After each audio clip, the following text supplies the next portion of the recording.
Hey, what's good, people? Whether it's but at work, in between class, while you're working out, or sitting on your ass, I want to welcome you to the CharlieGtv Podcast. And we have a hell of a show lined up here for you today, man. This is a special edition. We got so many new things happening today, man. I'm using this new piece of equipment, which I'm hoping works for me, because it works so far. I have a great new guest on here for the first time. We're talking about so many things in society and things that are plaguing people's mental health nowadays. But before we get into all of that, I have to introduce the great guest that we have on here today. She's an alumni of Grace. She's an alumni of Grace Christian University. She heard God's call to pastor and started her own worship service. She's a constant source of inspiration and wisdom. I'm proud to present Katrina Christian. Apostle Katrina Christian. Say what's up to the people. Amen. Amen. Welcome. Hi, everybody. I'm sorry for the discombobulated start. It's just new equipment. It always throws me off. As opposed to using the same stuff you've been using the whole time. But thank you for coming with me. Enjoy the episode today. Yes, We always start the watch this week with something simple. This could be a TV show, a movie, an anime, or something on Instagram. What came across your vision or consciousness this week that you'd like to recommend to the people to check out? Wow, that's a good question. I'm going to just be honest. Nothing in particular other than going back and watching old 1990s comedy shows like Martin. Sometimes you need to laugh. Yeah. You know what I mean? Yeah. And the world gets so serious. And when you go back and remember those shows that you used to watch growing up, you really don't realize how funny they really are till you go back and look at it again. So I would recommend, go back to them childhood TV shows that you used to watch and get a good laugh and take a little load off your shoulders. Yeah. Absolutely. I recommend it. Absolutely. Yeah. The old I feel like comedy was somehow better back then. Mm-hmm. You know what I mean? It's a little, they're a little scared with their comedy today, if you ask me. But everyone's a little scared if you ask me. You know what I mean? But so I wanted to ask you, what was it like for you growing up? Did you grow up in the church? You know what? No, I did not. I did not grow up in the church. However, I knew that there was a greater power. That's how I knew it at that time, calling me. I couldn't explain it as a child, but at the tender age of 14 years old, I did join a youth group through a good friend. She's a best friend of mine now, and it was her family that brought me into the church. And that's when I gave my life to Christ at 14 years old. Wow. Yeah. Wow. So my memories of church, because my family didn't go to church all the time. We would watch like some services on Sunday in the house, you know what I mean? But as far as actually going to church, like I've gone to church. My earliest memories of church, honestly, with my dad in the Cayman Islands, you know what I mean? Because when I went to visit him for some summers, he would go to church, you know what I mean? And I got to see what that was like. You know what I mean? The energy was always like, I always enjoyed the energy when I did get to go to church. You know what I mean? I believe I could barely remember it, but I remember a little bits of it. There was one summer where my mother sent me to like a church program for the summertime. You know what I mean? I was in there with them doing all sorts of little workshops and things like that. Mm-hmm. And it was a fun time. You know what I mean? My grandmother feels some type of way about the church. She's Your grandma? Yeah. Yeah, I think my grandma's the reason why we didn't go to church for real. Oh, that's messed up. Not the grandma. Yeah. Grandma might be the one that pulled you in. Yeah, like my grandmother, like, don't get me wrong, she's like the spiritual head of the family. Yeah. You know what I mean? She knows the Bible so much. Like, right. She's the reason why, like, I don't know how you feel about this, but for me, growing up is a punishment my grandmother would do to me was go read 3 chapters in the Bible and tell me what you learned. That was a instead of, I know that should be a better, but she was like, you're acting up. Listen, go read the Bible and tell me what you read. You know what I mean? Yeah. How do you feel about that? Well, it could seem as a punishment at that time, but I'm pretty sure you benefited from it. Yeah. And parents do that. They make it seem as if it's a punishment. Not all, but some parents will make it. But it's actually seeds were being planted in your life at that time. And I think the choice of words we use is just wrong. When we make it seem as if the word of God is a punishment. The word of God is life. Mm-hmm. And so really you were receiving seeds of life. Oh, no, I appreciate it now at this time, looking back, you know what I mean? But just at the time, of course, I'm like 11. I'm like, dog, I want to play video games or something. You making me read this thing is crazy, you know what I mean? But I did learn a lot, and it did make me have questions too, even as a kid, reading it, you know what I mean? So it was really cool. So you say you gave it over at 14. Yeah. So what was high school like for you? Well, at 14 years old, when you give your life to Christ, I mean, it's kind of almost like you following a trend. Like, I was in a youth group, and that was a trend for us. It was the thing to do, But going through high school, I wasn't the one to follow after people. So I was kind of alone. Okay. Because I didn't like everybody looked the same to me, and I like to stand out. So I was a smart person, but I also skipped school a lot because I didn't like school. I didn't like class. I didn't like learning. I didn't like nothing. I just wanted to go home, because the atmosphere and the environment was very superficial for me. And what I was learning, I just felt like either it was too hard or it was too simple. Like I didn't find a fit. I did just enough to get through and get a high school diploma. And so I had, friends and things like that, but I felt really alone, and I was okay. I felt okay with that for some reason. You know what I mean? I respect that. I can respect that's cool. You know what I mean? High school is like, well, first of all, would you say that I'm not going to say that, but would you say it was like a predominantly black school? Yes. You know what I mean? Yes. Yeah. Culturally, growing up, I feel like I've experienced I don't know. I don't want to call it anti-intellectual culture in our culture, but it's something like it. You know what I mean? It's just like, seems like they praise you for the most self-destructive activities to engage, and then, like, it's like the stuff. It's like they're getting mad at you for eating vegetables, like lifestyle-wise. You know what I mean? No, that's how they mean. You know what I'm saying? Yep. So it's like it's not an easy environment to be positive in, or to be not. You know what I mean? To be resistant to all of the social pressures that they put on you. You know what I mean? Yep, that's true. The church being there is a very good backbone to help guard against that. But my thing is that, like, how do you? I guess you said you didn't have many, because it's like, I'm a very social guy. Yeah. You know what I mean? I like to talk to people. I like to get to know people. I'm a very social guy. At the same time, it's like my family's Jamaicans. You know what I mean? A bunch of hardworking Jamaicans. You know what I mean? So there was no nonsense tolerated. I had a strong home structure that didn't make me so blow with every wind that was in the street. You know what I mean? But at the same time, it's like you wanna hang out with these people. And now growing up, right? It's like now, because of how productive I am, I don't really hang out with many people at all, really. You know what I mean? But at the same time, because of my overall goal, I know many people from the hood, many people that are like, not necessarily on a path that's going to benefit them, I feel like, you know what I mean? And these are some of the hardest people to reach, you know what I mean? Like, absolutely. And it's the people that need the most reaching, you know what I mean? So when you think of these people around you in high school, like, these people grew up and you bump into them today. Yeah. So how would you deal with, how would you try to open a mind like that to positivity? You know what I mean? Yeah.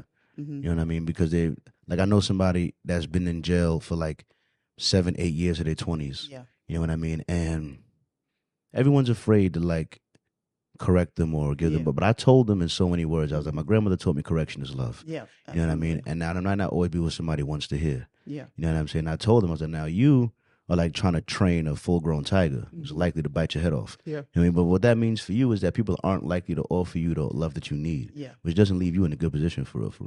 You know what I mean? Because people are too afraid to tell you what you need to be told. Yeah. And if you don't know what you need to be told, you're stuck. You know what I mean? So how would you reach these people? Well, I'll start off with this. Growing up, I was kind of really shy and really closed, right?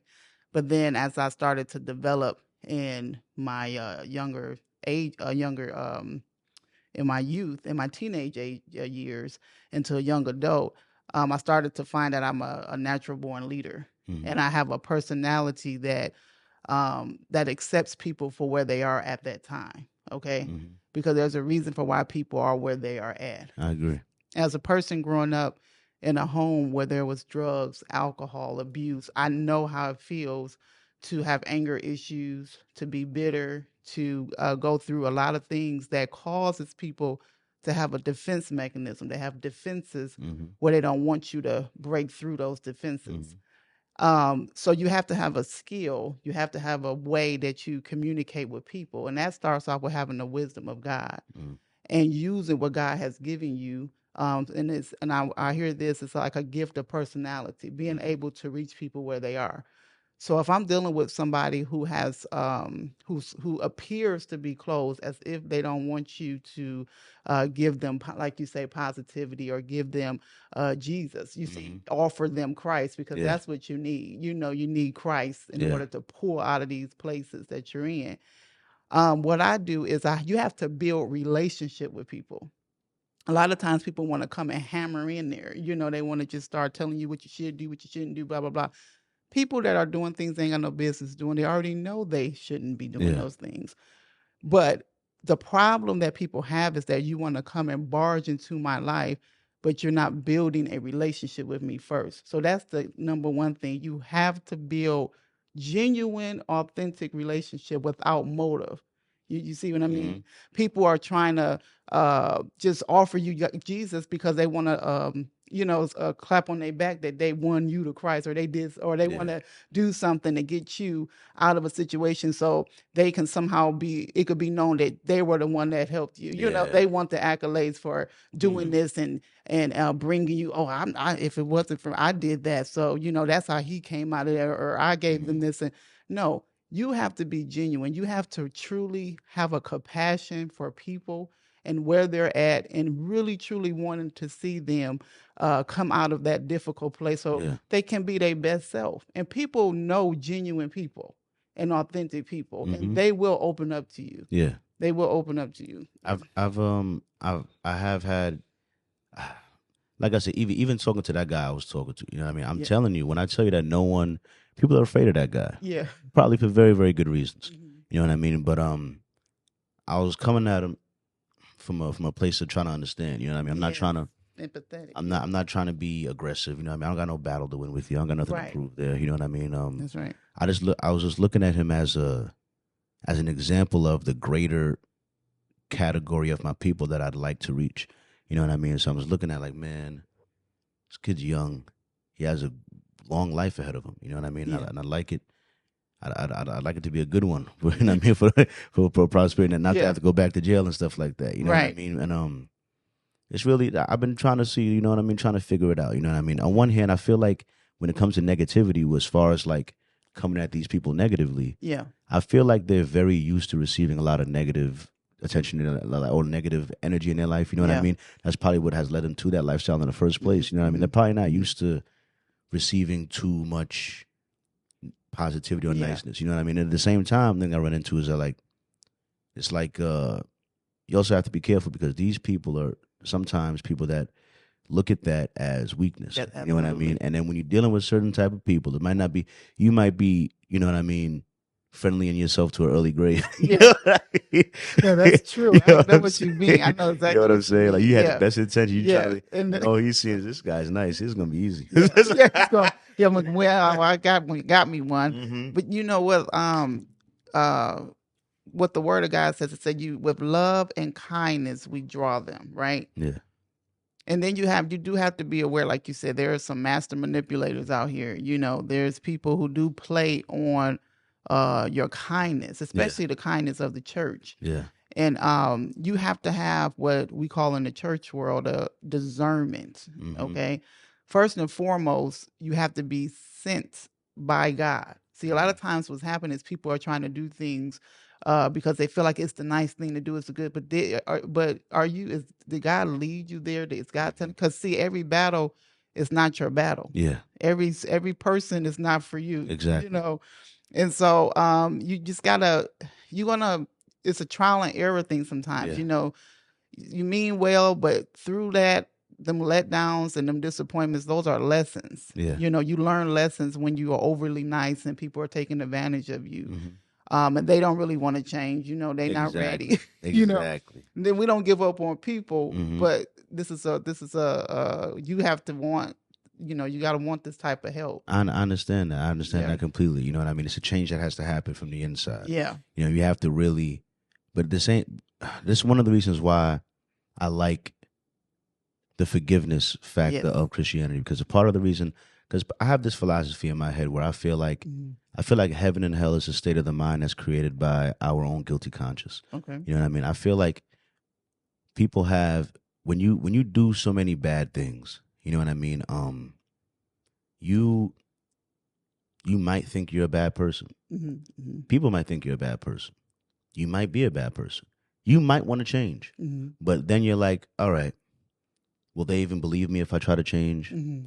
Will I believe me? Will I forgive me? Because I think that's the forgiveness part. You know what I mean? It's like I've, like, for example, hypothetically, I've dealt with a girl one time, and then she said, oh, you're too good for me, or something like that. Yeah. You know what I mean? I'm like, what do you mean like that? I'm too good for you? You know what I mean? Yeah. But really, what she's feeling is, I believe, in my estimation, is the guilt of her past that I'm not aware of. Yeah. You know what I mean? Because she knows who she is and she knows who I am, and that she feels trapped by the guilt of her sins, and it's disabling her from living a happy life. So that's what I mean. That forgiveness. You got to forgive yourself for your sins. And God will forgive you. But only true if you make that step forward. You know what I mean? And I feel like some people consider themselves like unredeemable. They're like, I did bad for 20 years. No one's gonna be. I may as well just keep doing. Like, no. You know, you could turn it around. You know, there's a chance. You know, don't just write yourself off. You know what I mean? I feel like people write themselves off more than society does. You know what I mean? They're like, no one's gonna believe me anyway. They all think I'm a piece of shit anyway. So what's the point? Well, let's say it like this. Okay, so if you are a believer, let's say if you like you said, philosophy, right? That's one way of seeing it, okay? But when you come into the world of Christianity, in other words, when you come into Christ, here's the thing that every human being on this earth has to realize. We are all born into this world as sinners, okay? In other words, we're on the same playing field, okay?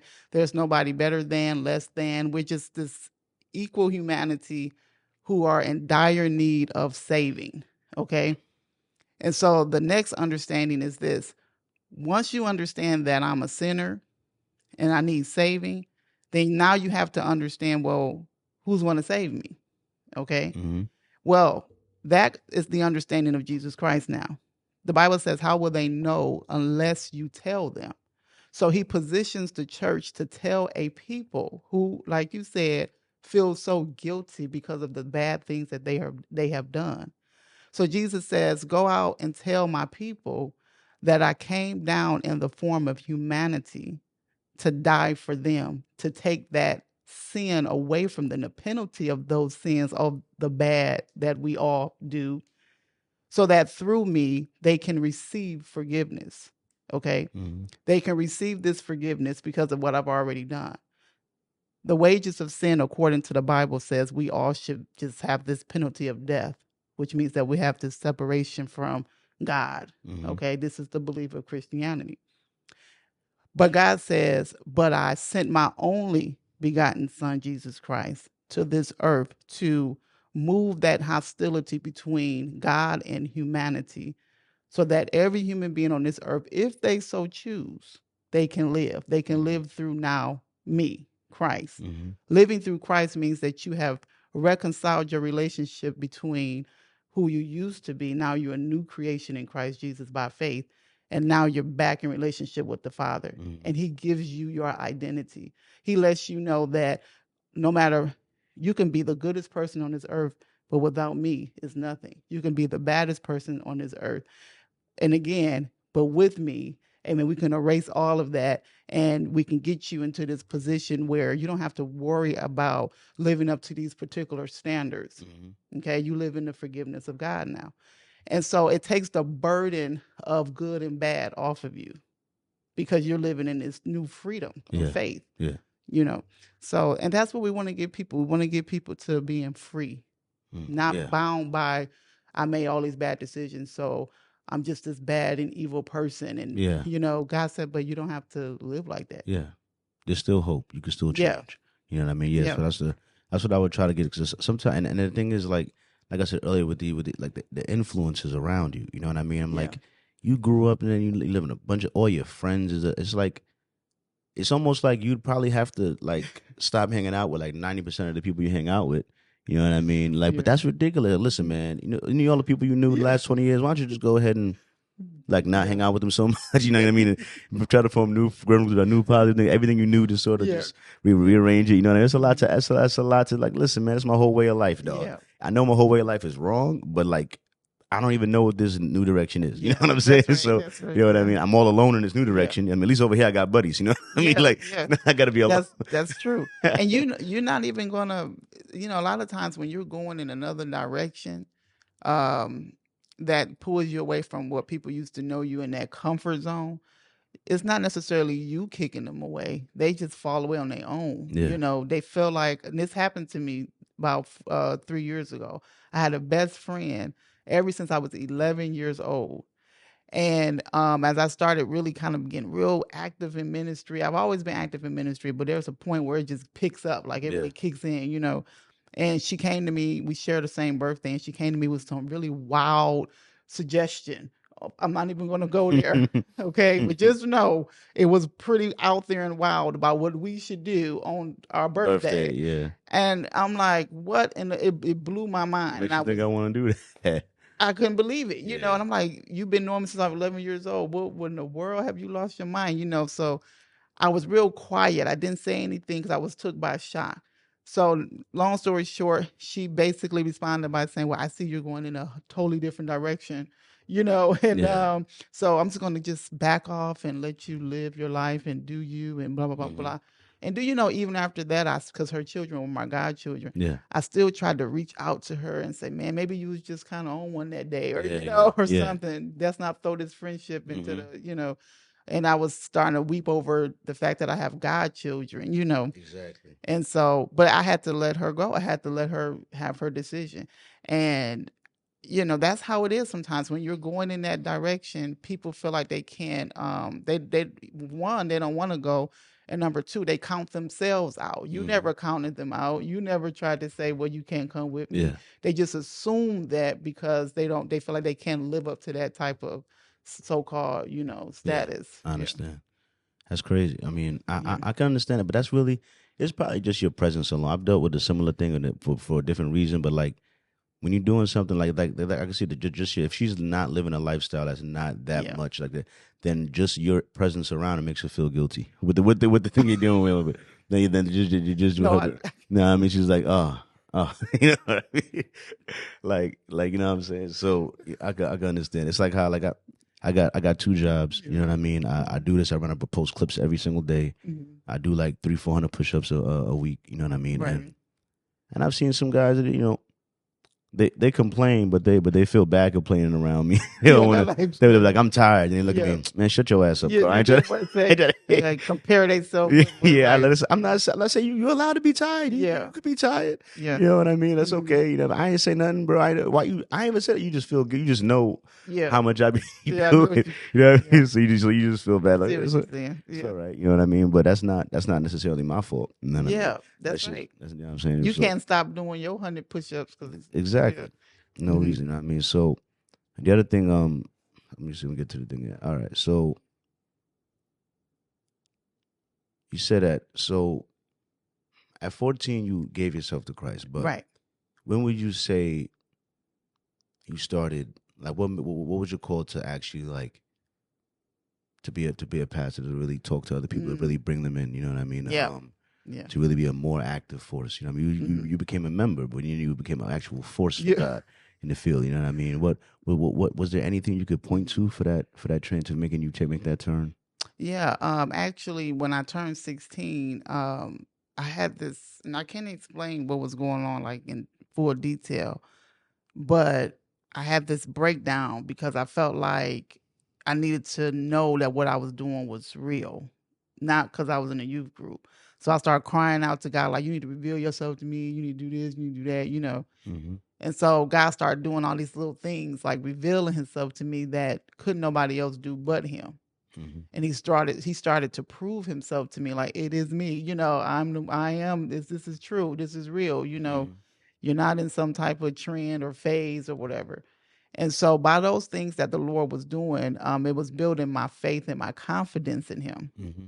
And so when I had got into my adult ages and started joining like churches as an adult, it's different from when you a kid. That's what I'm saying. Kid was a Kid is one thing, but in the adult stages, you realize that there is this passion in you to tell people about Christ. Okay. And so I've always talked to people about the Lord, encourage people in God, always. And then I started to found a dance ministry. It was a praise dance ministry. So I would do it in that way. I started off doing it in that way. And that was really fun and nice, but that wasn't really it, Yeah. So then I started going to prison ministry. Mm-hmm. I went out to the prisons, and I really enjoyed that because I had a chance to start teaching. And I'm like, wow, I really like this, And that was one aspect of it. But it wasn't really until I moved to California. I stayed here for 13 years. Wow. And I did not go into the church building for a long time. And I didn't understand why. I didn't have a passion to go inside the actual church building, but I was reading my word, praising God, telling people about Christ, everything. And it was because God wanted me to understand that it's not just about you going into a building. Church is not just a building. Mm-hmm. And there was so many repetitive things, just things that was just, it's a thing you do every Sunday, and it's kind of like that's it, and everybody go back to home. What was Christian? I'm trying to save that for a little bit later in the podcast, but I just feel like California has a very different brand of Christianity. I would just say that. I'm just leave it there. You know what I mean? But I'll get into that in a little bit. Yeah, I know what you mean. Mm-hmm. You know what I mean? But good. To answer your question about the pastor part, that's something that you do and you don't even know you're doing it until one day God just starts talking to you like, okay, I need you to do this. I need you to open a safe place for my people to come and be taught the word and blah, blah, blah, blah, blah. And people will tell you, you need to open up your church. You need to do this. And I'm like, nobody told me that, Mm-hmm. And so I've been told that for a long time. I just didn't act on it because I didn't hear that wasn't registering with me. Yeah. It didn't register to me until last year. Mm-hmm. I did ministry work, doing this, doing that. But as far as like opening up a church, I was like, no, thank you. Yeah. Not yet. Until you feel like it's time. Yeah. You know what I mean? What you said last year?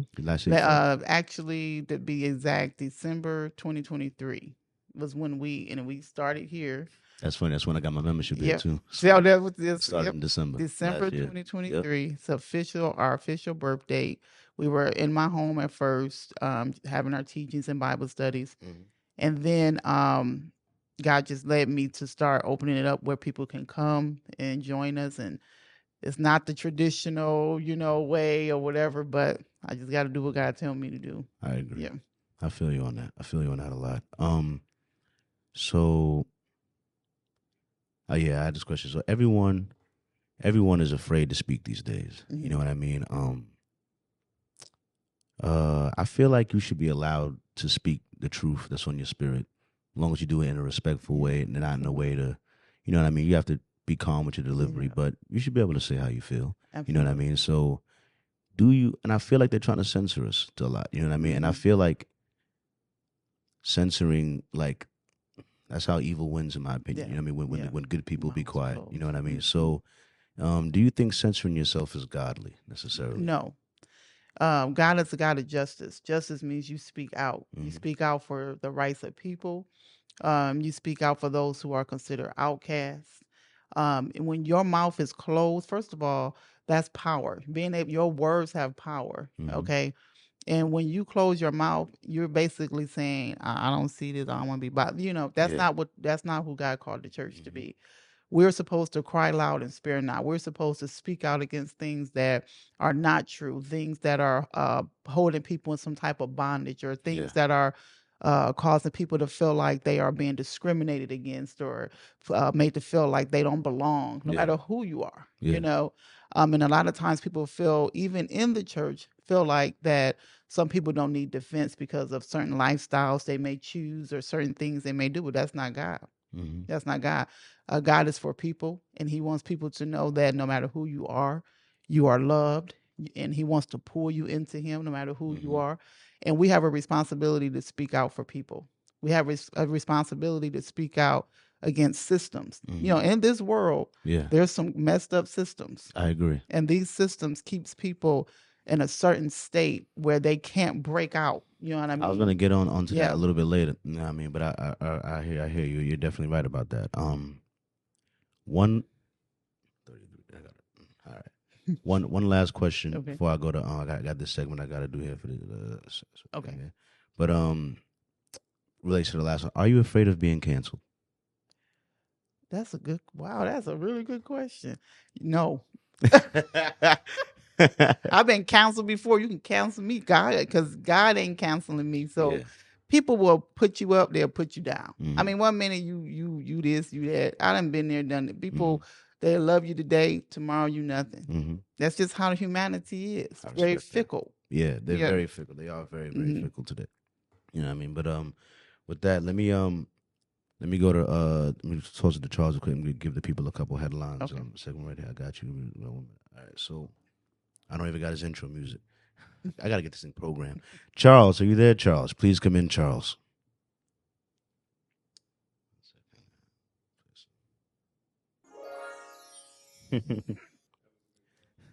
Oi, man, Charles. Charles here with the news and the headlines to keep you lot informed on what's going on in the world. Get your head out of the sand and all that, bruv. Anyway, first story we have up here.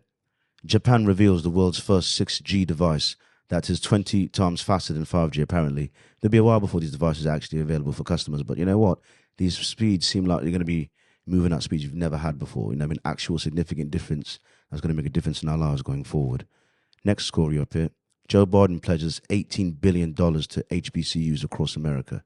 You know what I mean? 40% of black engineers and 50% of black teachers, 70% of all black doctors, and 80% of black judges all came from an HBCU. And $16 billion is the most invested by any president in U.S. history. So I suppose I have to give thanks to Joe Biden for that. I appreciate you, bruv. Last story up here, last but not least. Sorry about that. Charleston, the detectives with the Charleston Police Department have announced a multi-month investigation. Now, they've determined a bone whistleblower who died by suicide. Oh, what a coincidence, man. Oh, he's about to reveal loads of things on a multi-billion-dollar company that makes missiles. And he mysteriously died. Yeah, I'm sure it was suicide. I'm very sure. But right before he was about to make the testimony against them, he magically decided to kill himself. And he's a note that he had left here as well, apparently. But he says the entire system for whistleblowers is effed up, as he put it. You know what I mean? But for more information on these headlines, feel free to do your own research, man. And with that, back to you, Charlie. Well, thanks, Charles. I appreciate that. Thank you very much. You know what I mean? Now we're on to the brand building segment where we I'm trying to pull it. The brand building segment where we talk about our grind to build our brands, to build our influence, to build our business. You know what I mean? It's a constant battle. It's a constant battle that we go through here. You know what I mean? So, how have you? Oh, I'm not loud in the face. Oh, it's terrible. I was trying to bring it up. Maybe I'll probably put it in the footage of post. So, how has your journey been over the last year? Since December, we're trying to build up and deal with the following, dealing with the social media, dealing with the technical side, trying to build and reach as many people as possible. You know, to get your message to them. You know what I mean? How's your journey into that been? It's been challenging. Honestly, it's been a really big challenge because a lot of people on social media, they want to see a lot of negative versus positive. Mm-hmm.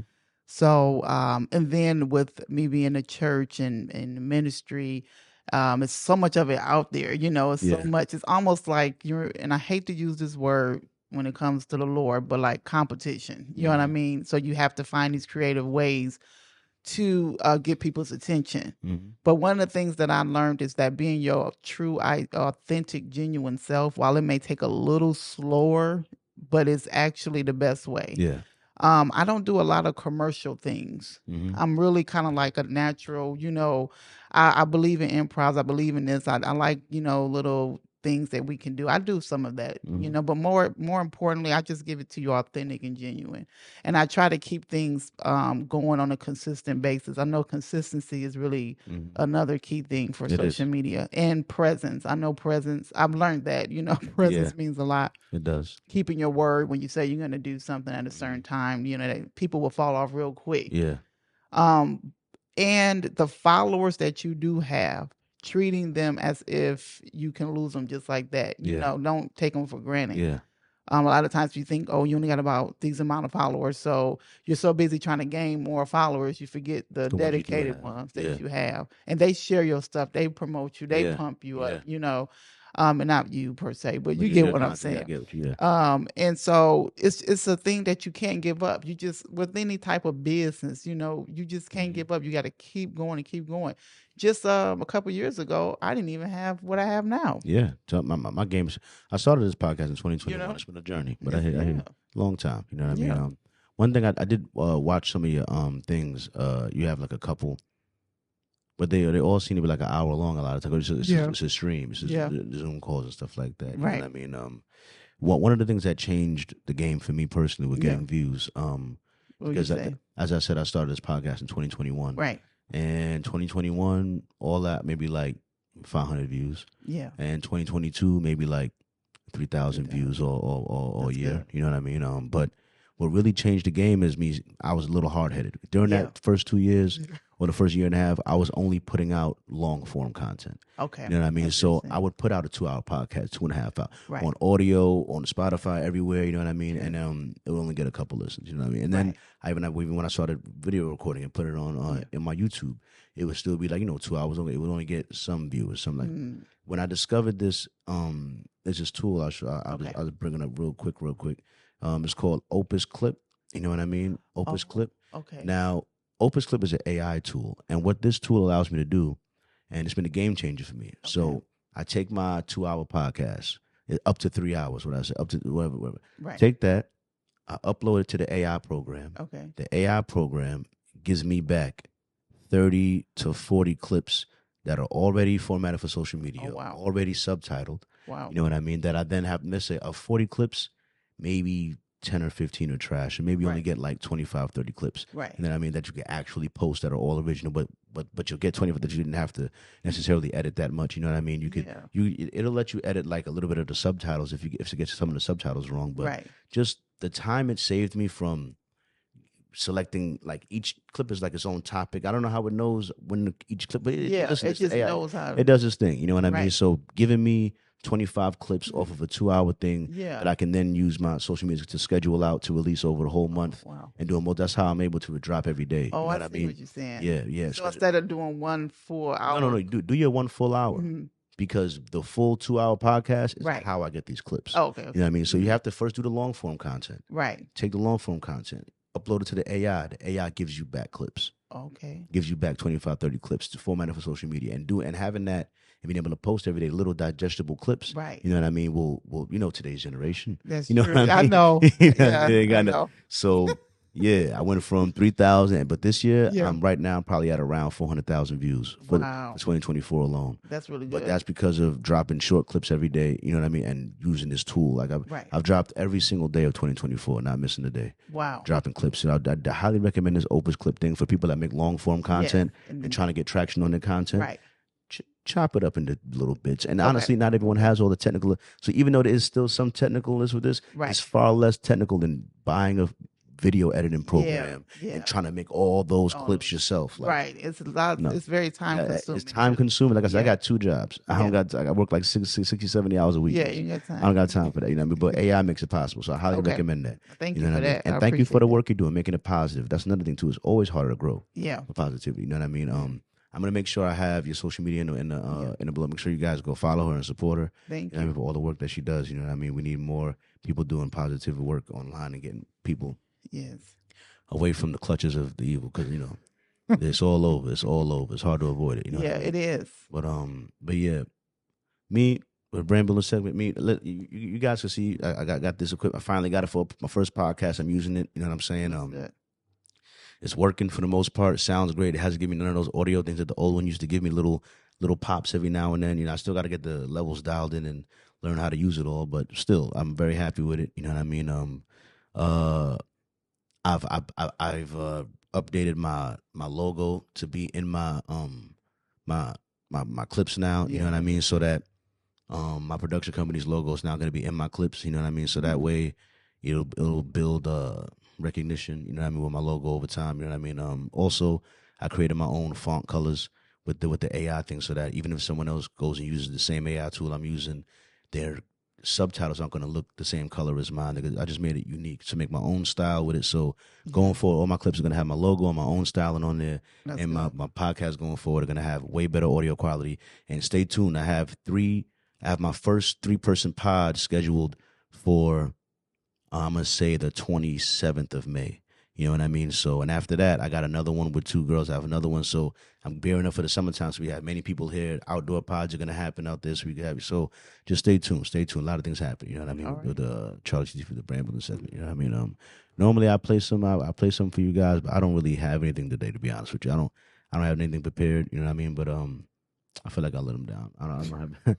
I had nothing prepared. You know what I mean? You want me to sing something? Nah. I mean, if you want to, but let me see. I got a. What I do? I gotta go to at least one of my old drone ones. All right, just give me 1 second. I'll give you guys one minute or something that I have on there. You know what I mean? My last one. We'll see. Man, I post too many darn clips. I apologize. I gotta go back there, find it. I could go to my SoundCloud. There's on my SoundCloud. What audio is on this? That should be. Oh no! First of all, that's Joey Badass. So I'm glad I cut it off. Second of all, that's got to be very loud, very loud. Let me turn it down. All right. Yeah. All right. I might have something on this. No, this is that's the other footage. Okay. All right. Let's try this one. Hey, hell of a day. Sometimes. Okay, no. I be showing. Oh no, I ain't going with that one either. That was too. I'm trying not to be that vulgar. You know what I mean? Somebody try to be considerate. You know what I mean? Of my guests that I have here today. You know what I mean? No, it's no good. It's no good. Listen, man. Listen. SoundCloud, CharlieGtv. Go check it out, dog. Go check it out. You know what I mean? I did see it. So part of my philosophy behind my content that I make is what I call putting the medicine in the candy. Okay. You know what I mean? So. I'm working on making more comedic like skits and stuff like that. Using some of the voices I could do in some other ways, doing voiceovers. You know what I mean? Because I want to attract this. Use all the my goal is to use all the talents and all the abilities that God gave me. That's good. That's real good. Attract as many eyeballs as I can and steer them in a positive direction. That's good. I mean, that's why my remixes on my page, you're not going to see, I'm not remixing a bunch of other half-naked girls on Instagram like some other guy. That's easy. I'm not posting a bunch of violent stuff all day that reacting to that. Like I'm not going after the easiest stuff. You know what I mean? You have to use a little talent, a little brain power, you know what I mean, to get it done. You know what I mean? So yeah, you guys stay tuned. But yeah, now in a second, next one I have for you, how do you feel about how Christianity has changed over the years? Me only being a certain age, it's probably not as noticeable to me as is maybe the more of the older generation. But I think it's good because let me tell you, younger people are very creative now. They're just a creative people, okay? And the old traditional, let me say it carefully. I'll just say the old traditional ways of doing things does not fit for the generation that we have today. Now, I'm not saying the word is not fitting because the word never changes, but sometimes you have to grow with the times. You have to, let's say, for example, I'll say it like this. If I'm going to go speak to an audience about something, right? I have to understand the audience I'm talking to in order to be able to reach them. Yeah. Okay. So the church has to understand the generation that we're in now in order to be able to reach them. And so a lot of people has gotten the message. So you see a lot of churches are a little, some people say a little trendy or, a little hip hop. Some people even call the church hip hop or out there or whatever, however you want to say it. But you know what? If it's reaching some souls, if it's allowing the younger generation to come in and experience Christ, maybe it's not for you. Maybe you think that shouldn't be that way and we should stick to the old ways of doing things. But, I'm okay with it. I'm okay with a more creative church. Yeah. More colorful church to me, because the Bible says that, to win souls, you have to be wise. Yeah. And that's just that. I hear you. The church today, I'm not mad at the if they want to like the hip, like what they call it? Okay, a gospel It's trap. like, What are some little things, a little rap, little positive rap. I'm not mad at that. You know what I mean? Or stuff like that. You know what I mean? It's just more so like for example, like we did. I mean, I understand it was for good reason in theory. You know what I mean? We want to not make people feel bad. You know what I mean? But it's just one of the quotes that I've been learning how to apply in my personal life is don't be a nice guy, be a great man. Yeah. You know what I mean? See, I think that in the effort to just be nice to people, to not want to hurt their feelings, has ultimately like maybe not been the business benefit. I'm just saying, because like I don't know what marker you would use, but more people are on antidepressants than 20 years ago. Yeah. The divorce rate's higher than 20 years ago. Less people are getting married than 20 years ago. And I think birth rates are even down compared to 20 years ago. You know what I mean? So I don't know what marker of happiness in society. There was literally an article I had the other day that said America fell out the top 20 countries in the world as far as happiness. America's now number 23.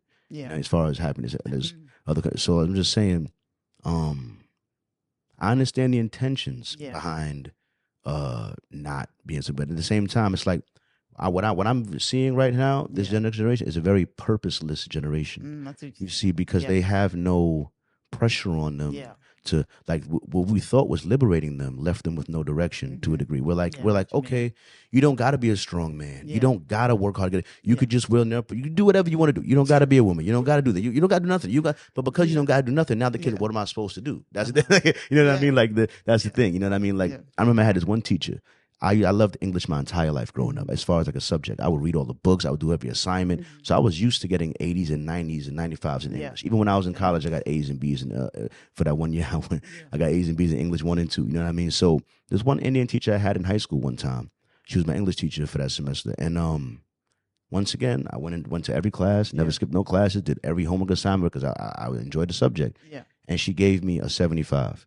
You know what I mean? So I went in the ask and I was like, did I not do something? Why'd you give me a 75? You know what I mean? And she told me, I thought you'd be happy with that. Now, you see, if I was Asian, she would know I wouldn't be happy with a 75. You know what I mean? If I was, but because you thought I'd be happy with this. I'm used to getting 80s and 90s. I bust my ass in English class. Well, why would I be happy with a 75? Yeah. Why would I come in and do all of this for a 75? You know what I mean? It made no sense. You know what I'm saying? But expectations matter. Yeah. What people expect of you matters. Yeah. Sometimes that results in shame or something, but expectations matter. So if I tell a young man, you ain't gotta, you could be whatever you want to, or if I tell, listen, no, you gotta be this, you gotta be a pillar of the community, you gotta stand on business, you gotta have these principles, you gotta, like today's, they don't want to put no pressure on nobody. You know what I mean? And I understand it's like I was looking at it like it's a battle of the individual freedom versus the community, what's good for the community. Yeah. Because it's like,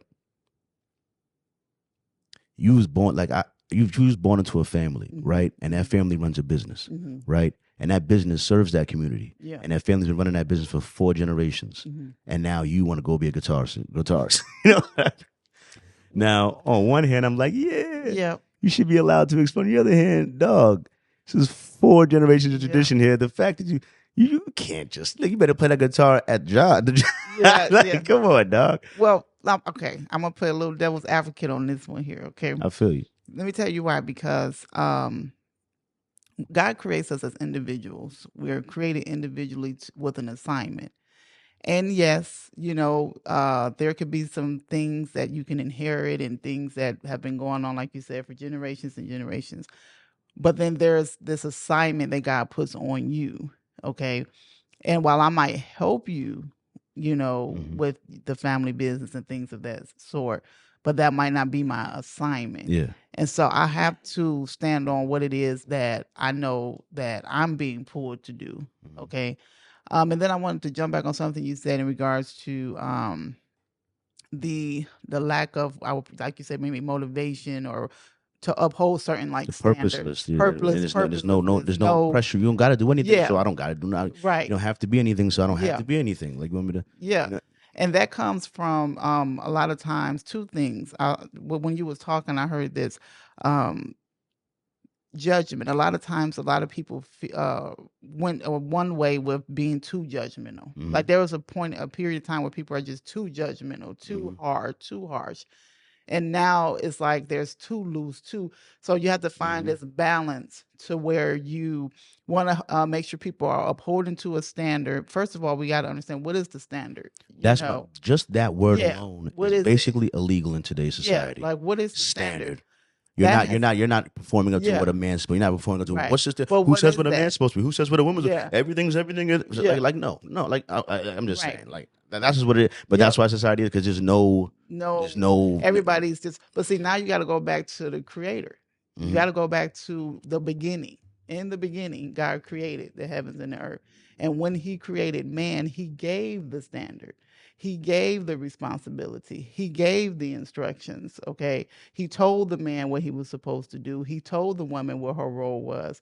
But however, it was us. It was who broke what God said. And we went on to create our own law, create our own systems, our own way.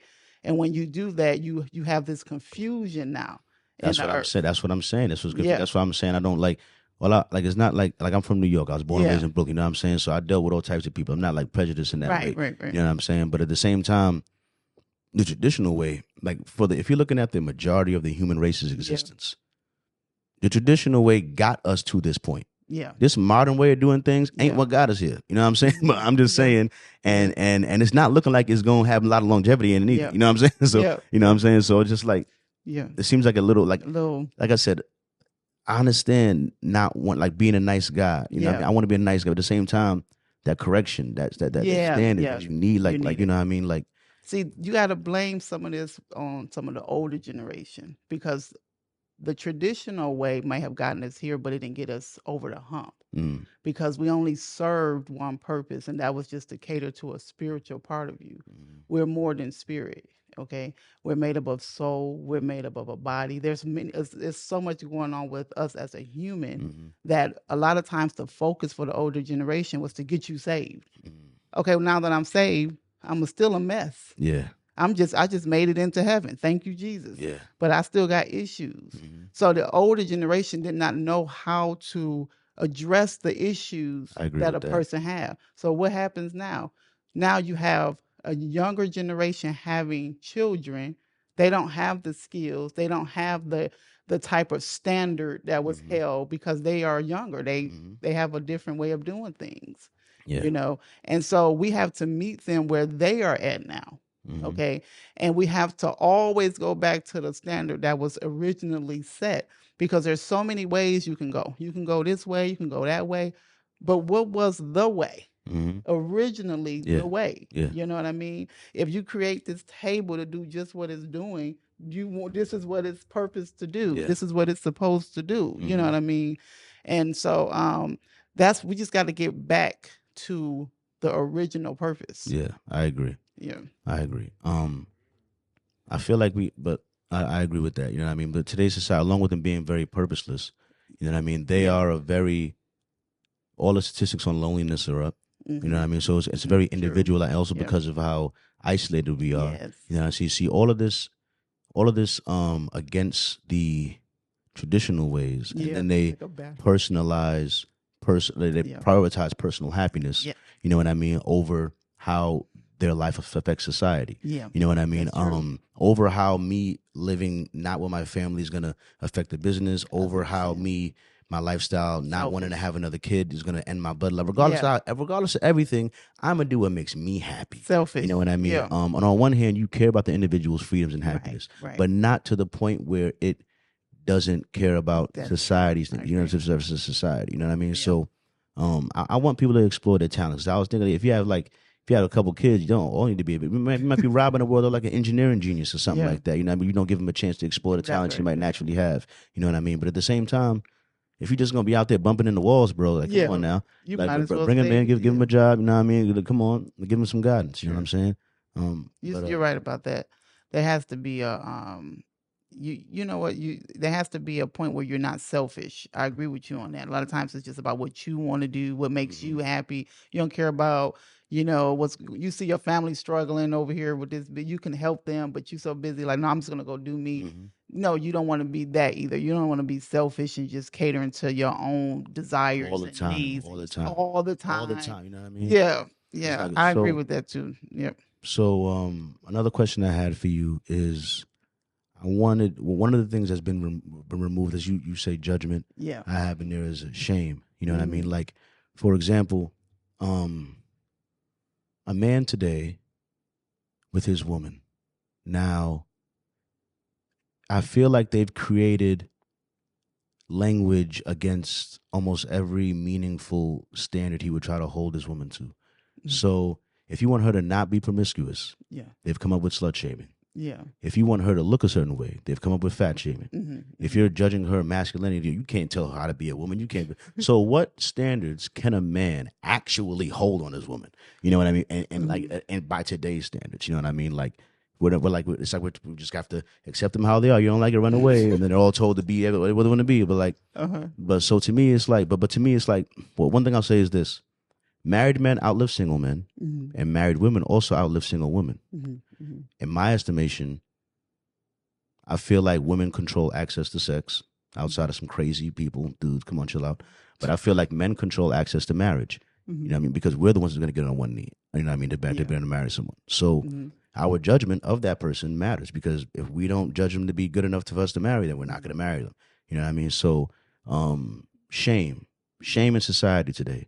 You know what I mean? Shame has been shamed. You know what I mean? But like, at the same time, shame and standards and like and expectations, like these things are all linked. You know what I mean? So how do you feel about shame as far as Christianity is related in today's world? Because shame has been highly demonized, but shame could be the very thing that pushes you towards being a better person. Yeah. Well, first of all, okay, I'm gonna approach this in two ways. Shame when it comes to you being outside of the will of God. Okay. In other words, I'll even say it like this. Let's say you are in God and your life is not reflecting the principles of Christianity, since we want to say it like that. Okay. There's so many different religions with different types of principles. We'll just say the principles of Christianity. And so you should feel shame because you're not reflecting Christ in the way that you're supposed to. You should feel shame if the way you grew up, the principles that was handed down to you, and you're out here shaming the name of your family. Well, that's the same way of shaming the name of the God that you serve. You say that you're saved, you say that you're this, you say that you're changed, but your actions are showing something different. And so as a man or woman of God, your character should reflect that of Christ Jesus.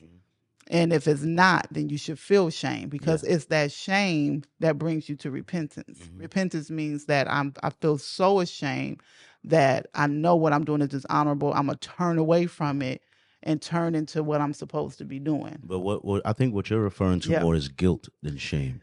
See, what you're referring to sounds like it's coming from the inside. I'm talking about it coming from the outside of society. Oh, you're saying that's, you know what I mean? That's what I'm talking about. To be like, listen, what you're doing is wrong. Everyone knows like we're not, as opposed to everyone being like, it's okay as we watch them go to self-destruction. That's the second part that I wanted to get to. So that one part of shame is, okay, I feel this way because I don't feel like I'm doing what I'm supposed to do. It's a shame that brings you in back into right standing.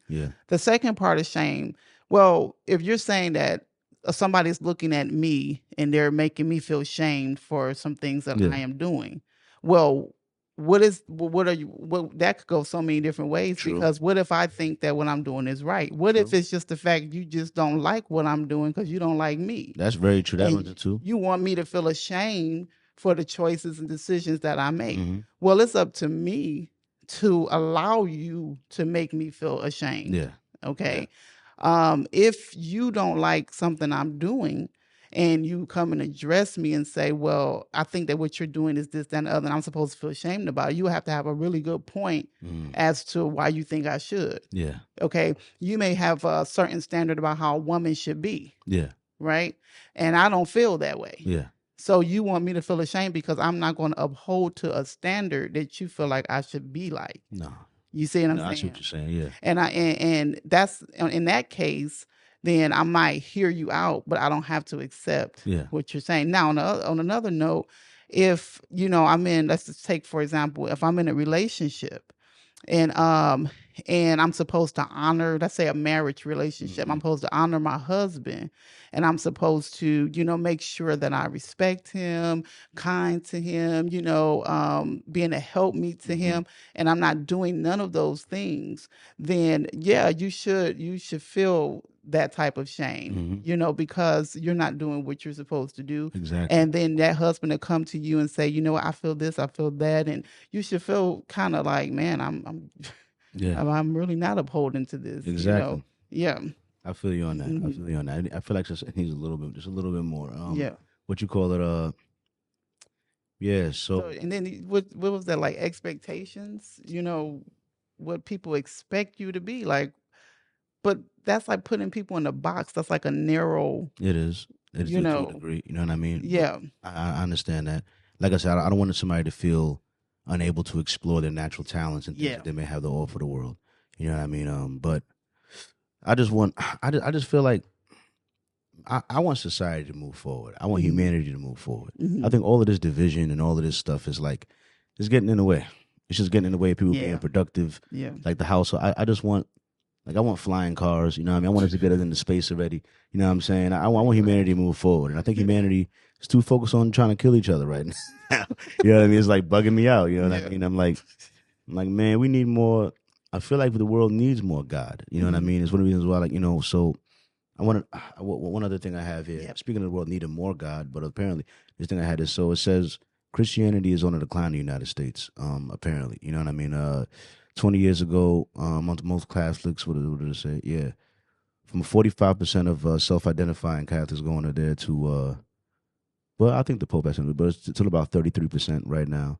You know what I mean? And there's been a decrease of, I'm going to say, like, it says 12% of all Christians. You know what I mean? It's just a larger portion of the Catholics. You know what I mean? What the Pope is, has made some other announcements made of it. But, and on the other hand, trajectory says that the Muslim religion is projected to be the biggest religion in the world in the, like 20 years, 30 years, based on the growth rates and how things happen like that. And my brother's the reason why I technically have a copy of the Quran in my room right now, because he's converted to Muslim. You know what I mean? And it's been intrigued me very much. I'm just wanting to know more about it. You know what I mean? Because I'm not that familiar with other religions. You know what I mean? For real, because I grew up Christian. You know what I mean?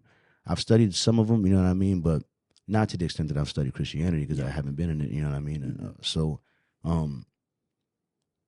I feel like, well, what's what they say, like the reason why I feel like the Muslim religion is growing a little bit faster than the Christians, you know what I mean, right? When that has not been the case historically. But the reason, if I had to give a reason why, it's because if I had to get, the Muslims aren't that compromising on certain things, certain principles, you know what I mean? And because of that, some people have felt like there's more stability there as far as like just a clear set of like, rules and principles and things. Yeah. It's more concrete over there. I could see that. But on the other hand, I heard somebody say this, and this was from an atheist. I think he's Richard Dawkins, very famous atheist. You know what I mean? He was like, I'm an atheist. I don't believe in anything, but I like living in a Christian country as opposed to other countries. You know what I mean? You know what I mean? Because he's like, and the other guy was like, well, the thing is, you could be Muslim in a Christian country. Yeah. But you can't be Christian in a Muslim country. Yeah. You know what I mean? So for that reason, I'm like, I like Christianity's acceptance to a degree. We're not coming to chop your head off or something just because of your beliefs. You know what I'm saying? So there's a good balance in between. But at the same time, I do feel like it needs a little bit of that. I don't know, a little resurgence somehow. It's not getting it somehow. Well, when you hear, because it changed definition for me. My grandmother used to always tell me this: you're supposed to fear God, right?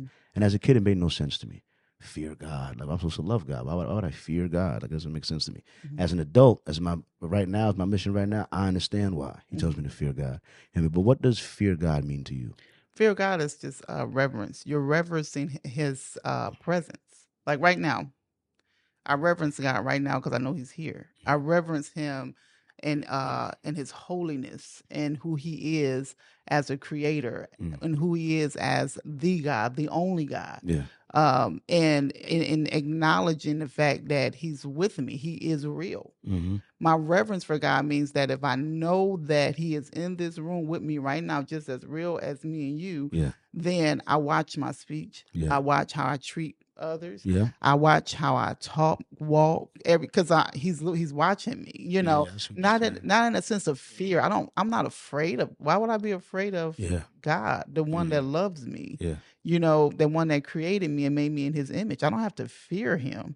You know, but I have to respect His presence. So that means that if the president walked into this room, you're gonna kind of adjust yourself a certain kind of way. Well, I know that God is always with me. So even when I don't reverence Him, I have to repent because I allow myself to say some things, do some things, and He was right there in the room. You just wasn't registered.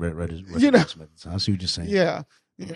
When I think of fear God today, I think about that's what I think about.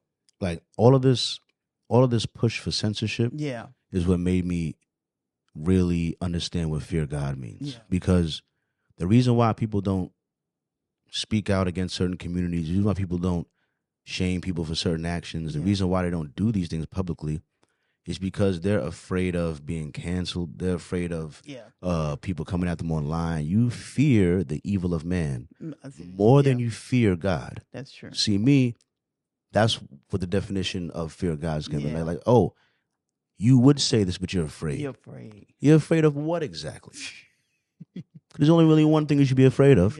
The person that knows that you're supposed to say it, you ain't say it. You know what I mean? Because you're sitting there because you don't believe in it. You don't think He got your back, huh? You think you're just so what are you saying, really? You know what I mean? You know what I mean? So to me, it's like that's what fear of God means to me. You know what I mean? True. But at the same time, that's why I'm working. I always say that to them, come around. I gotta free me before I can free them. You know what I mean? I do want to isolate them. I got to build it to a certain point where I'm financially insulated from them, so I can at least live. But after that, I totally plan to come at them hard body because I feel like it's very necessary. You know what I mean? For the people today, it's very necessary. You know what I mean? That's good. What you call it? What is? Oh yeah, this question. I see why I saved this one towards the end, just in case I get her mad and she wants to. You know what I mean? I'm playing. I'm sorry, but nah. Due to the government is like subsidizing single motherhood. There's been an ever increasing number of children born and raised without a father in the house. You know what I mean?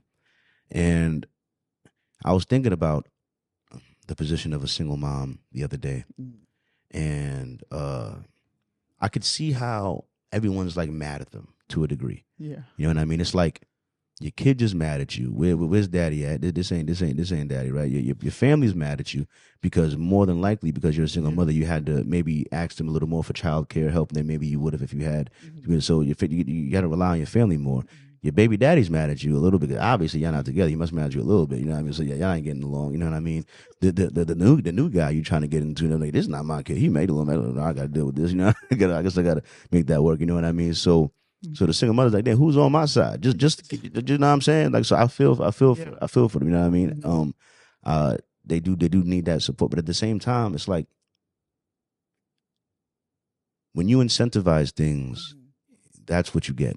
So how is it okay to give them more money for the man not being in the house? And So you're basically telling them to be a single mother. You're the only way you're going to support them. I'm not helping you unless you're a single mother. If it's y'all two together, y'all got to figure it out. So I'm not going to help y'all stay together and figure it out. I'm going to encourage y'all to break up, and then I'll help her. You know what I mean? But I'm not going to give y'all money while he's there. Like, nah, y'all could just, yeah. You know what I mean? So to me, instead of being like, oh, I'll give you more money if he is there. Oh, maybe we incentivize to stay together. Oh, better outcomes for the kids. You know, better outcomes for society. You know what I mean? Like, I don't know. You know what I mean? Well, I don't understand. But like I said, I was raised by a single mother. You know what I mean? So I'm not mad at single mothers at all. You know what I mean? I just feel like there's things we could do in society to make that less prevalent. Yeah. You know what I mean? Like these things, like when you go back, like I've looked at the numbers of segregation. This is one of my most controversial opinions, probably. You know what I mean? But when you just look at the statistics on black people under segregation in America, you know what I mean? Like our economic growth was outpacing many other races.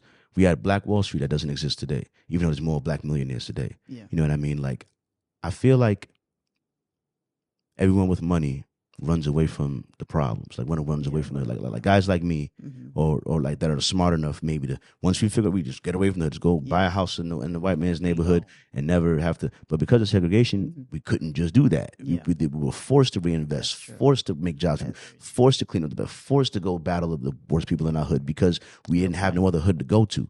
So black communities were far safer and far more connected back in segregation times than they are today. You know what I mean? They were cleaner. It was better. Black people, when a white man was at his worst, people at our best. But black people were married at 80% during segregation. Like literally, other than like some laws of race, almost every marker I could look for black people under segregation was better. For real. You know what I mean? True. Like, that's a good point. So it's like, on one hand, I'm just saying, like, black people need to, but they're not going to unless they have to. I feel like they're just gonna run away. They're gonna run away. They're gonna run away from the hood. They're not gonna go back to it. They're gonna run away. So I don't know. I'm not trying to bring back segregation, but but maybe I don't know. But my idea of segregation would be like this. It'd be like in New York we had Chinatown, right? I'm just saying, we had Chinatown.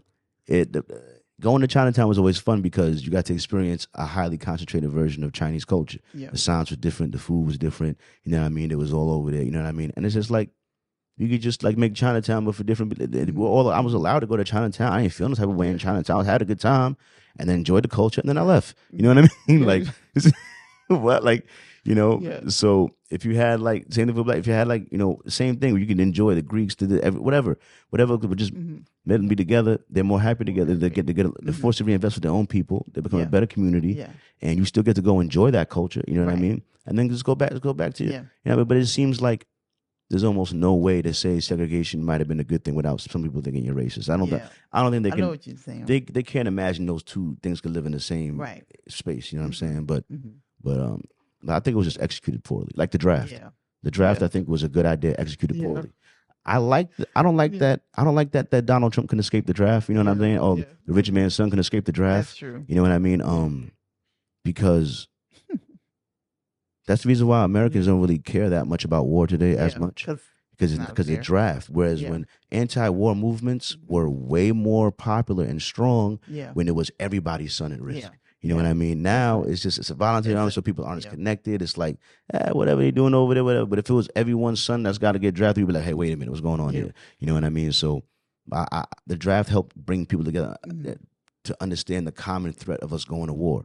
So I think that that's the only way America's been able to go to war for the last 20 years straight. It was because there hasn't been a draft. If there was a draft, every time we had to go into some other place, some other people were like, all right, dog, you not just be taking us all out of it. Like, come on, man. You know what I mean? Like, just yanking me out of my life. You know what I mean? Maybe 2 seconds. You know what I mean? But all right. Well, one last thing I wanted to ask you about Christians trying to change the world. You know what I mean? It's about Martin Luther King. What's your opinion on Martin Luther King? You know, I really believe for myself, I really love Martin Luther King because he stood on the principles of God. And in spite of, you know, people saying that a lot of people believe that he was weak or that he, you know, took too much, you know what I mean? But I feel like not only did he stand on the principles of God, but he fought for justice just as God will fight for justice. And he did it in a way of love, but in a way also of strength. And he spoke the truth. And he encouraged his people, and he taught his people, and he led by an example. He did not tell them to do something that he himself, wasn't going to do. Exactly. And I believe he knew that he was going to die. Oh, he did. He said it when he do. Yeah. He didn't make it to his 33rd birthday or whatever. But he did it anyway. And in spite of really knowing, what that future, what the future for Black people would look like, he didn't know if, we would take it serious today, or if we would, uphold to the standards he was asking us to hold to or not. But he fought the good fight of faith, is what I call it. And, when Malcolm X came about, there was this little contrast on how Malcolm did things, how Martin did things, but they both had their own approaches, and it was both necessary, and it worked. So, yeah. I respect the hell out of it. I respect the hell out of Martin Luther King, honestly, personally. And the people that call him weak, I think they lack the understanding to really understand what he was going up against. You know what I'm saying? Because that's the reason why, like, I'm a little crazy, probably just a little bit. You know what I mean? But my thing is this: I felt like my side of what I call the hood has been silent. We run away. We don't deal, as far as with dealing with the more street guys, the gang members and all of that stuff. You know what I mean? I feel like it's been one way aggression. Yeah. You know what I mean? So those guys have no problem calling us soft, calling us corny. You know what I mean? Saying all of this about us. Yep. You know what I mean? And I feel like we don't necessarily shame them back, my side. You know what I mean? We don't necessarily shame them back. You know what I mean? Yeah. And these are the same people that would try to call Martin Luther King, we can call them gangsters. So to me, when I was watching all this hip hop beef go on, and everyone's like, this one's gang, this one's soft. I'm like, all of you guys are soft, because none of you will say Russia, none of you will say Ukraine, Taiwan, none of you will say COVID, none of you will say anything that really matters. You're only tough against your own people. That's the only time you're tough. It's against your own people. You know what I mean? Like, when it's time to be tough for the people to really stand up, you run away to your little mansion. You know what I mean? But when it's time to be distracting, when it's time to tear down your own people, now you show up. You're so gangster. You know what I mean? But like, so it's like, to me, it's ridiculous. You know what I mean? And my thing is this: almost every argument that could be made counter to me from the demographic that I would like to change. You know what I mean? I could counter. So to me, it's like, why should they be allowed? You know what I mean? To talk. Like, I seen somebody post the other day. They're like, hip hop today almost shames the working man. Yeah. It's like, if you work in a job, you're a loser. You're a loser. You have a job, you're a loser. Yeah. You know what I mean? And there's no one being like, I want to make some raps to be like, I want to almost satire it to say without, like, all I do is violence. I'm so happy I don't grow. I just keep killing people because that's all I know. Like that's what I just get like. I want to make like how dumb and ignorant y'all sound. You know what I mean? Like you know what I mean? I know exactly. So you're saying, like, you want to flip the shame. You want them to feel I'm ashamed all of it. I'm like, you a gangster, but you call me for the cosign. You ain't got no pay stubs. I got my like nah. My side need to talk. My talk. We need to talk our aggression back. You know what I mean? Because the truth is, they're not really standing on business. Right. And a lot of these guys, honestly, are highly emotional, have low levels of self-control. So you know what I mean? They're not. Really stand up guys. Like, a lot of these guys, you know what I'm saying? So it's like, why are we allowing them to take over the neighborhood? Why are we acting them to act like they're any level of someone? Not saying nothing about it. Why? Why at all? Because you're afraid? Because you're afraid of getting canceled, afraid of them saying you're corny, afraid of the dog. This is why we ended up in this position. That's right. You know what I mean? Right. So, but Martin Luther King was one of the biggest gangsters I've ever seen. You know what I mean? Honestly. You know what I mean? Because he was standing up for things and knowing what could come That's out. Right. You know what I mean? And Tucker Carlson said one time, everyone hates him on the show, but in the end of the Joe Rogan podcast he was on one time, he was describing evil. You know what I mean? And he earned a lot of respect for me with how he was describing evil, because something I'm trying to fight evil, right? So the thing is, he talked about how sometimes he feels like evil is like an outside force that acts on people. Yeah. You know what I mean? That's true. And he says sometimes people aren't as evil as they are weak. Yeah. You know what I mean? It's like Absolutely. they don't have the discipline, they don't have the will, they don't have the motivation to want to work. So they're looking for the easy route out. They're looking for the easy way. They're looking for the they're not necessarily as evil as they are weak. You know what I mean? So they're easier to cope with that. You know what I mean? So very true. So they got some people. So if we just I don't know, man. All I know is that it's hard. It's hard to fight. It's hard to fight the good fight. Yeah. You know what I mean? And they talk such crap about you. You know what I mean? It's so crazy. You know what I mean? That's why I got a couple of people that used to. I know one guy. He used to be like a big drug dealer on the west side or whatever the hell. But he works at a job with me now. You know what I mean? He works 3 jobs. He still drives a nice truck and everything. But he says he has friends that'd be like, "Oh, you fell off." Yeah. You know what I mean? Stuff like that. You know what I mean? He'd be like, "Man." Yeah. Like he working on buying a house for him and his girl. You know what I mean? He done did all of that, went to jail for all of that, but now he's trying to change his life. That's right. You know what I mean? Doing very well. I mean, you got these same people that knew him from back then, trying to like bring him about, make him feel like ashamed for what not being a drug dealer. That's crazy. That's crazy. How you shame me for not being a drug dealer? Right. Like what? That's crazy. Yeah. Oh, you ain't never robbed nobody, you punk. Like you ain't never. What is wrong with you, dog? Like what? This is literally the stuff I'm running into. You know what I'm saying? And like. It doesn't make any sense to me. You know what I mean? I don't know how. I don't. That's the standards, like you said. Where are we at now? Like what's really going on? Yeah. What do we consider successful, and what do we consider not successful? But it's a culture thing too. It's your culture, and what people, how they grow up and what they see and what they're used to. And if that's all you know, then that's how you live. And you try to show people something different and they want to hold on to their culture. They don't want to let their culture go. Yes, it's the ways of doing things. And so unless a person is really willing to, change and really see things from a different perspective, they're going to stay bound to, a certain way of a certain culture, to where they will look at you coming out of that culture and you're going to look strange to them. Mm-hmm. And that's where that shame comes in. They're trying to make you feel bad for coming out of a system that no longer works for you. Exactly. Yeah. Yeah, because you're elevating. Exactly. So I wanted to. There was a thing I was gonna do. I didn't do it, but I might do it next February because I see no one else in the world doing it. You know what I mean? But one of the reasons I do what I do is because I say I'm the hope. When I look at a lot of celebrities, everyone's too worried and afraid for themselves, and no one with enough influence is building up to try to do anything to actually care for the people. That's right. You know what I mean? So when I look at Martin Luther King, that's why I respect what he did so much. I forgot the point I was gonna make though. But yeah. As far as being the hope in this hopeless society. How could I put it? I'm about to get you out.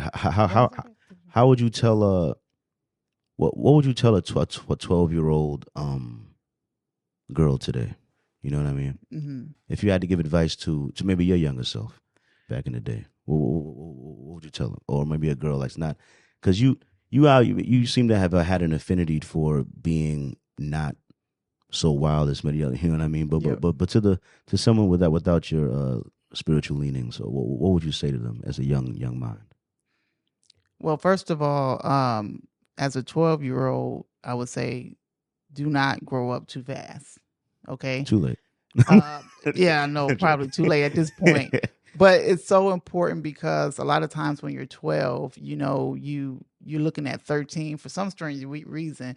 We think that's like getting grown, like crossing over. But then there's 12-year-old girls who are in various different situations. Mm-hmm. Okay. And so one of the things that I would tell if I was to speak to myself was that be courageous. Number one, be courageous, and know that even though if you feel alone, you're not alone. God is with you, because God was with me. And I felt like nobody was with me. But when I look back, God was with me the whole time. Mm. He was with me the whole time. Yeah. Those voices that you hear like within you, that's God talking to you. There was voices that I was hearing within me. It was God talking to me, giving me direction.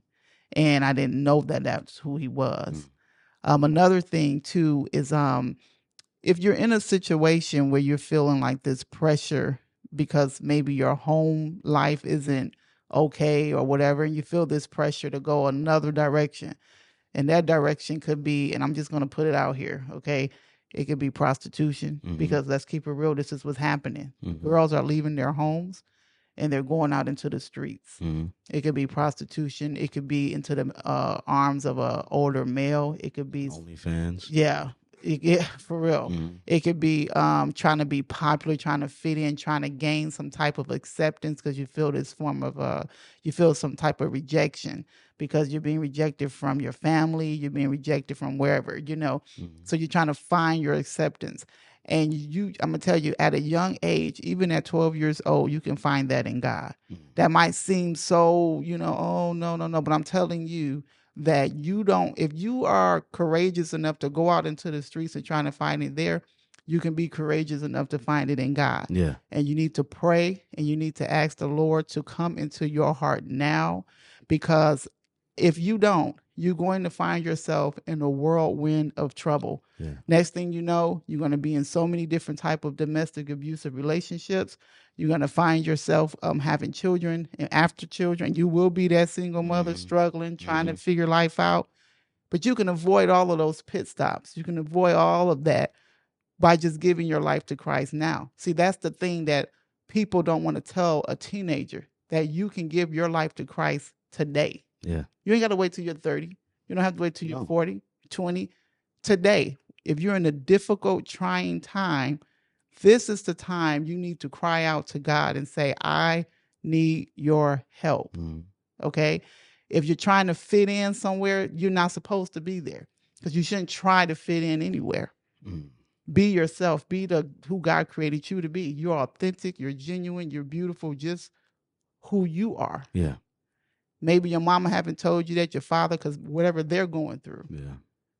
But God created you, and that's how he feels about you. It's good advice to keep going. Yeah. And when you're feeling weak, God is here to help build you up. That's right. You know what I mean? I do remember that point I was going to make earlier. I was just going to say that I was going to write a letter to Martin Luther King as a present day revolutionary. Wow. I was going to be like, Martin Luther King, I respect what you did, but these ain't the same black people you died for. There was no Sukihanas when you was doing your marches. There was no NBA young boys doing all this online. You know what I mean? You marched for far more respectable black people. I just wanted to say, you know what I mean? And in thinking of all the evil and the different things I'm gonna have to go up against and trying to make change today, I asked myself, are the black people today worth saving? Are they worth the trouble? You know what I mean? And I decided, yeah, you just guys people, man. You know what I mean? They're a little hurt, in other words, but hey, what older people you got? You know what I mean? That's what you're going to do. We all we got. You know what I mean? So I would want to be like, man, I shouldn't be like, and I would be like, man, I wish I could have fought for your black people, Luther King. You know what I mean? I got these black people, different black people to deal with. You know what I mean? And sometimes I wonder if Martin Luther King popped up today, if he somehow came back alive and he got online, I'd be like, so you about to go march? I'd be like, are you kidding me? I can't save him. I can't do nothing for him. He said, so in the towel. Like, no, it's a wrap. No. I can't believe I died for this. No, he's not. He been his father. I'm just saying though, man, because I want to fight for black people. I do, but they make it hard sometimes. They make it real hard. Yeah, they make it tough. It can be tough. Yeah. But let me say, I wish you a very long life. You know what I mean? I thank you very much for coming on today. Thank you very much. I appreciate it. Maybe one day when you're older, you'll be talking with your friends. You know what I mean? I was on this one podcast one time. You know what I mean? I was talking my stuff in 4K HP. You know what I mean? So if you would have a message for your older self, what would you want to say to you 20 years from now? Good. Who you be hitting them? Where you pull them out? I'm so proud of you. You did everything that you probably didn't think you could do at that age. People told you couldn't do this. People told you shouldn't do this, but you tried it. You broke away from systems. You broke away from expectations, and you went out and you did it anyway. And you broke away from insecurities and you stood your ground, and you became the woman that God created you to be. Even if you failed, it was okay, because you had courage to do it and you did it anyway. And look at the impact that you made in the earth. Look at the people that you encouraged and influenced. Look at you and how God was able to work through you to reach a people.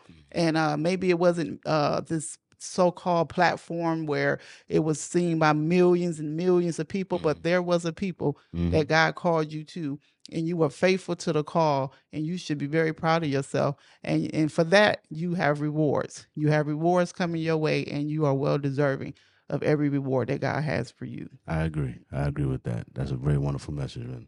Well, once again, I want to thank you for coming on today. Right? Thank you for having me. Thank you. Always remember, there's a lot of places your ears could be. I'm honored they chose to be with me. When in doubt, use calm honesty to express your vision.